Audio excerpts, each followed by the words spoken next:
সুদর্শন পুরুষ খ্যাত এক বেকুব, বাপ মারা গেছে বোধহয়। বাবার জানাজায় মহিলাদের মতো প্লাজো একটা পরে, মহিলাদের থ্রি পিসের মতো একটা জামা পরে এসে দাঁড়ায়।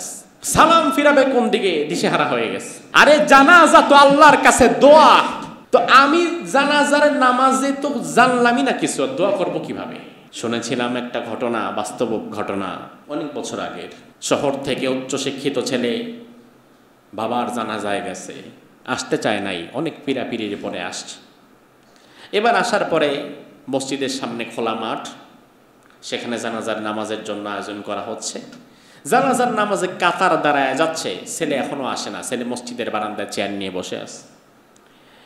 ইমাম সাহেব হুজুর ডাকলো যে ভাই আসেন, নামাজে দাঁড়াবো তো এখন। কারে আসতেছি, আপনারা রেডি হন। তো আমরা তো রেডি। তো রেডি হলেন কেমনে? আপনারা তো এখনো যায় নামাজই বিছান নাই, এখন সেজদা দিলে মাথায় মাটি লাগবে না? যদিও হাসলেন, বাট জানাজার নামাজে যে সেজদা দেওয়া লাগে না এতটুকুও জানে না এমন মানুষ আছে না নাই? তাহলে তার থেকে আপনি আর কি আশা করেন? আমাদের সন্তানদেরকে আমরা রাসূলের আদর্শে আদর্শবান করতে চাই না? আমাদের কয়জনের সন্তান রাসূলের জীবনীটা একবার পড়েছে? কয়জনের সন্তান রাসূলের জীবনীর একটা অংশ পড়েছে? সন্তান তো দূরের কথা, বাবাদের মধ্যেই বা রাসূলের আদর্শ কতটুকু আছে? আপনি যদি আপনার সন্তানকে আদর্শবান সন্তান হিসেবে দেখতে চান, তাহলে ছোটবেলা থেকেই রাসূলের আদর্শে তাকে শিক্ষা দেওয়ার দরকার আছে না নাই? অন্যথায় এই সন্তান বড় হয়ে যাওয়ার পরে হুজুরের কাছে দোয়া চান, পীর সাহেবের কাছে দোয়া চান, আর কাবার ইমামের কাছে দোয়া চান, ওই দোয়া তখন আর কোনো কার্যকারিতা লাভ করবে না। কারণ যখন তাকে গড়ে তোলার সময় ছিল, ওই সময়টা আপনি নষ্ট করেছেন, ওই সময়ে আপনি তাকে শিক্ষা দেননি।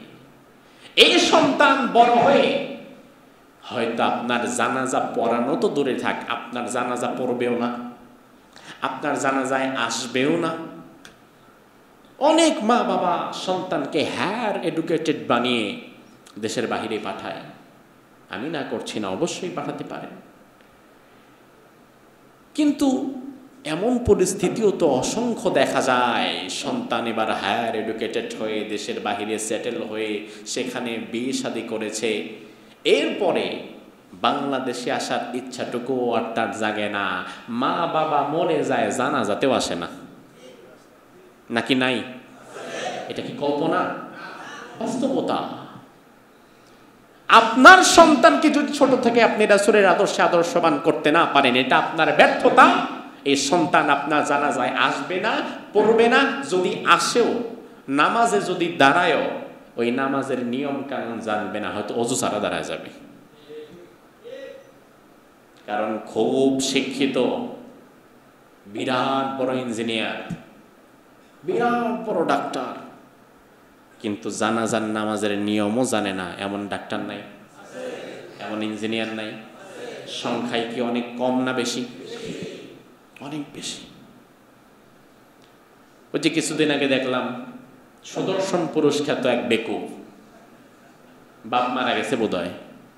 বাবার জানাজায় মহিলাদের মতো প্লাজো একটা পরে, মহিলাদের থ্রি পিসের মতো একটা জামা পরে এসে দাঁড়ায়।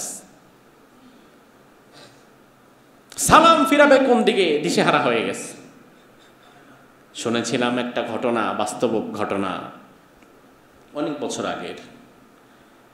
শহর থেকে উচ্চশিক্ষিত ছেলে বাবার জানাজায় গেছে, আসতে চায় নাই, অনেক পীড়াপিড়ির পরে আসছে।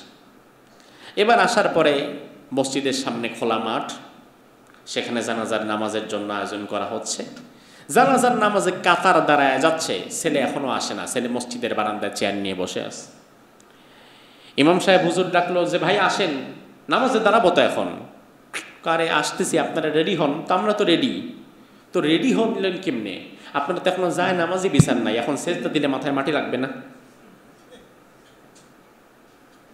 যদিও হাসলেন, বাট জানাজার নামাজে যে সেজদা দেওয়া লাগে না এতটুকুও জানে না এমন মানুষ আছে না নাই? তাহলে তার থেকে আপনি আর কি আশা করেন? আরে জানাজা তো আল্লাহর কাছে দোয়া, তো আমি জানাজার নামাজে তো জানলামই না কিছু, দোয়া করব কিভাবে? আহ, এজন্য সময় থাকতে রাসূলের আদর্শের সন্তানকে আদর্শবান বানাবার প্রয়োজনীয়তা কি আছে নাকি নাই? বাবা যারা আছে, বাবারা যেন সন্তানদেরকে রাসূলের আদর্শে আদর্শবান বানাতে পারে, বলে না আমিন। তা আনাস বলে 10 বছরের রাসূল আমাকে কোনোদিন আনাস এইভাবেও বলে নাই, আনাস এটা কেন করলা, এটা তো ঠিক হয়নি, এটাও বলে নাই, এটা কেন করলা না এটা না করতে বলেছিলাম, এতটুকুও বলেনি।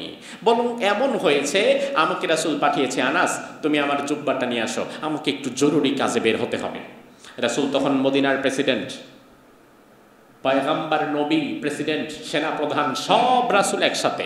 কারণ রাসূল যখন জীবিত ছিলেন জিহাদের ময়দানে কমান্ডার ইন চিফ রাসূল, রাষ্ট্রপতি রাসূল, নবী রাসূল, এট এ টাইম রাসূল 9 জন বিবির ঘর করেছেন, 9 জন বিবির স্বামী রাসূল, সাহাবে কেরামের একমাত্র আদর্শ রাসূল। এত ব্যস্ততা, তাহলে আপনার আমার অবস্থান এবং ব্যস্ততা কি রাসূলের চাইতে কম না বেশি? এ বেশি কয় কে?